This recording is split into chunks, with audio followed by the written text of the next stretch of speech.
চর, লাথি, থাপ্পড়, কিল, ঘুষি, জুতা, যে যেভাবে পেরেছে হোয়াইট হাউসের সামনে ঠিক সেভাবেই নেতানিয়াহুর গালে দিয়েছে প্রতিবাদের আঘাত।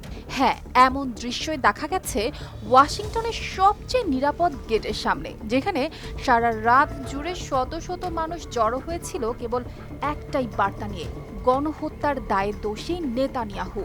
পোস্টার ছিঁড়ে, পতাকা উড়িয়ে, কারো চোখে ছিল কান্না, কারো গলায় ছিল আগুন।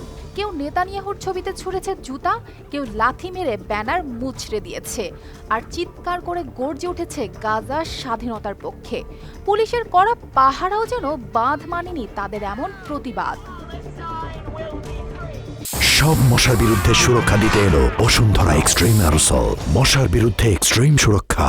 এই বিক্ষোভের কেন্দ্রে ছিলেন ইসরায়েলের প্রধানমন্ত্রী বেনিয়ামিন নেতানিয়াহু। তাকে নিয়ে ওয়াশিংটনে হইচই শুরু হয়েছে তখন তিনি হাজির হয়েছেন যুক্তরাষ্ট্রের রাজধানীতে। সোমবার রাতের আধারেই পা রেখেছিলেন যুক্তরাষ্ট্রে। উদ্দেশ্য ছিল হোয়াইট হাউসে আমন্ত্রিত বিশেষ নৈশভোজে যোগ দেওয়া।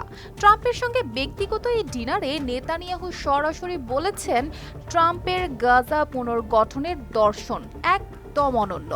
এমন এক স্বপ্ন যেখানে গাজা আর কারাগার থাকবে না, তবে সব কিছুতেই এখনই সমর্থন দিয়ে ফেলেননি তিনি। নৈশভোজে নেতানিয়াহু আরও চমক লাগানো এক ঘোষণা দেন। তিনি নোবেল কমিটিকে চিঠি লিখে ট্রাম্পকে শান্তির নোবেল পুরস্কারের জন্য মনোনীত করেছেন।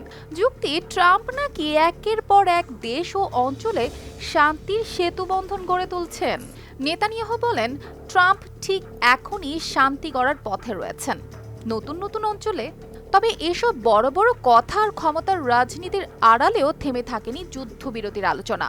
দোহায় কাতার ও মিশরের মধ্যস্থতায় এখনও চলছিল ইসরায়েল ও হামাসের প্রতিনিধিদের সাথে একটি সম্ভাব্য 60 দিনের যুদ্ধবিরতির চুক্তির চেষ্টা।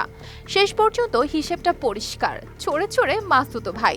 তাই তো এক চোরের পাশে আরেক চোর তো দাঁড়াবেই, মাঝখানে ক্ষতিগ্রস্ত হবে অসহায়রা। অর্পিতা জাহান, RTV।